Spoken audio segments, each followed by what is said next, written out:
So now let's try to formalize some of the commonalities between this problem where I had g of x minus whatever the axis was, in this case was 2, and f of x minus whatever the axis was, both of them squared. All right, and that was a compound shape, so I had two functions, even though one of them was just a constant. The y equals 1 is a constant that bounds the top of the region.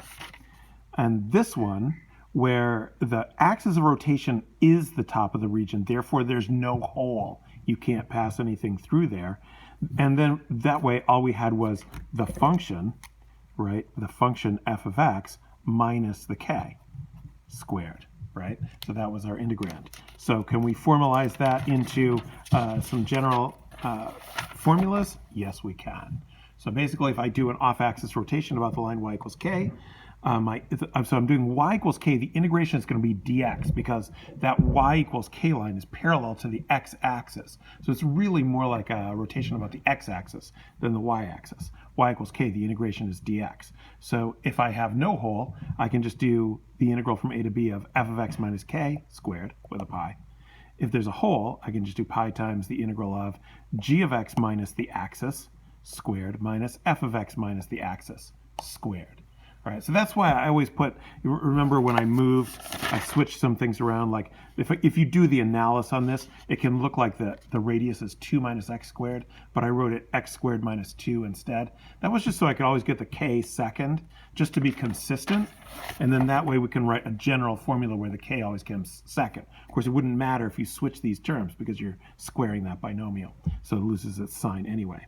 All right, and then when you're looking at this compound one, so usually we're going to do top minus bottom or right minus left to keep that volume positive. You really in these have to think about outer and inner because it's not always going to be clear which is top and which is bottom because like in this top part, this is the bottom and this is the top. But in this bottom part, this is the top and this is the bottom. So which one are you using as the top and the bottom? But the parabola is always the outer part of the shape. The line is always the inner part of the shape. All right. But here we're going to see how which one's outer and which one's inner, depends on where the axis is that you're rotating. So when we're doing page 407, number 31C, you're rotating about y equals -1. So y equals -1 is down here. And the shape is up here. So when I rotate that, so I'm going to have this. I'm going to have this like this. So it's sort of the same shape, but inverted.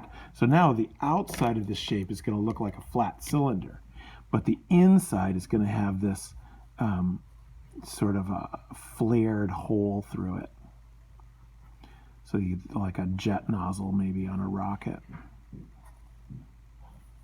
Right.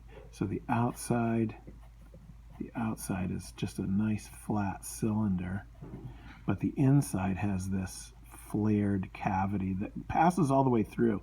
Maybe a wind tunnel, maybe some Dyson thing. Dyson probably designed this.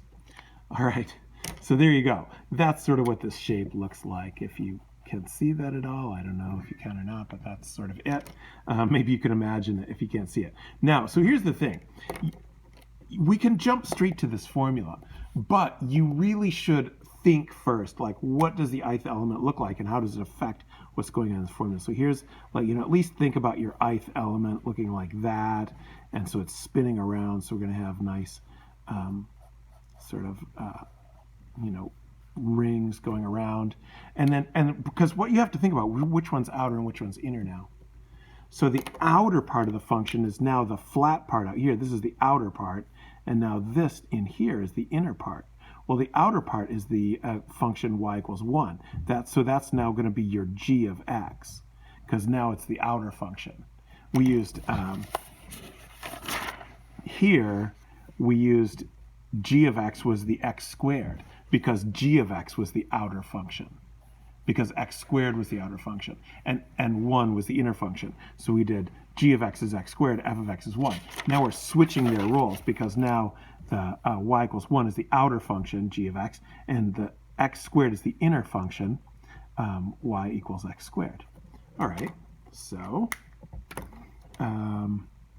now that we've sort of thought about which is the outer, which is the inner, we can sort of jump to this formulation. So the volume is equal to the integral from. So I'm going to go ahead and start again with -1 to 1, and then we'll adjust it for symmetry. I'm going to put the pi in front so I don't forget, because I often forget that. And then, so my outer function is the g of x is 1. So I have 1. All right, that's my outer function. That's my g of x right there. So it's not obvious, but that's what it is. It's the g of x right there, minus my -1, which is the k. So that's the k right there. So it's g of x minus k, all right? And that has to be squared, minus, and then I'm going to go f of x minus k. So f of x is my inner function now. So I'm going to go x squared minus -1 squared, and then it's dx. So that's my f of x there, and that's my k right there. And I'm squaring them both. I've got my pi out front. All right. Now I'm going to use symmetry to simplify the problem. This, shape is the same on the left and right. So we'll just say I have two parts that instead of going from -1 to 1, these two parts go from 0 to 1. And I'm just doing the 0 to 1 and then doubling it.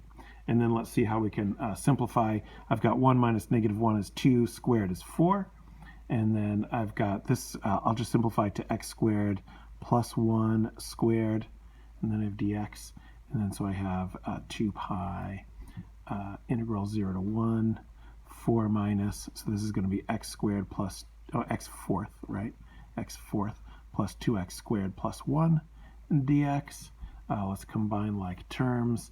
I like also to put my terms in descending order. You don't have to do that, but I like to put them in descending order of exponent. -x fourth minus 2x squared, and then we're going to have, I think, plus 3 dx. All right, so then you have 2 pi, and then we're going to have antiderivatives, -x fifth over 5 minus 2x cubed over 3 plus 3x from 0 to 1. I'm going to just check to make sure that the 0 gives me 0 throughout. It does. And then I'm just going to say I have 2 pi. And that's the real advantage of doing the symmetry, is that I can throw out that 0.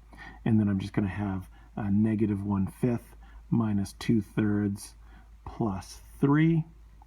So that's going to be 2 pi times. So it's going to be -3/15 minus 10/15 is -13/15 plus 45/15 gives me 32/15. So that's 32/15. And then so this gives me 64 pi over 15. All right, so that is just using these two formulas. Now, you might have gotten the idea that we have sort of like a bunch of different formulas that apply to, volumes of various configurations. So for example, on this one, I had a simple shape, and I just used pi times the integral of f of x squared. Right? And then I had a y one, and I did pi times a to b f of y squared dy. And then I had probably somewhere in here I have some with some holes in them like this one, and I have integral of pi integral a to b. I have the volume is pi integral a to b g of x squared minus f of x squared dx. And then I probably have one of those dy. Yeah, I have one of those dy. All right. Can we summarize all of this into a convenient, portable, and enlightening sheet? Yes, we can, and I already did. And here it is. This is actually new and improved. I had a version of this years ago that I drew, but then it was left at the school, so I have no, and they like stole my filing cabinet and everything, so I couldn't find it. So, but I've improved it. So here's what we got. So we got, this side is all integrating with respect to x. So every time you're integrating with respect to x, the limits are x coordinates and the equation is solved for y. All these on this side are integrating with respect to y. So they're all dy. Oh man. All right, I gotta fix this one. They're all dy's. And I have to reprint it every time that I find a mistake. But it gets better every time that I find stuff. Okay, so integrating with respect to y, the limits are y coordinates, the equations are solved for y on all of these, on this side of the sheet. On both sides, that continues. So the left ones on the left are dx, the ones on the right are dy. And then what do we have? We have simple shapes that have no hole in them, rotating about x, rotating about y equals k, which we just did. Rotating about y, rotating about x equals k. Oh, we haven't done this one yet, but we're about to. All right. And then here's compound shapes compound shapes that have a hole in them. So rotating about the x-axis, there's that formula. Rotating about the y-axis, there's that formula. I'm giving you, top minus bottom. This one's right minus left. On the back, it continues with more compound shapes. This is about the line y equals k. This is about the line x equals k. So this is the formula I just showed you just now, and with an example picture. And guess what? You could do the same thing with respect to y. That's probably what we're going to do next, huh? And then there are these two other things that you're also going to learn today. All right, so this sheet will be very handy to you. You should download it. You probably already have. And we will now next start looking at some of these same things, but instead of rotating them parallel to the x-axis, we're going to rotate them parallel to the y-axis.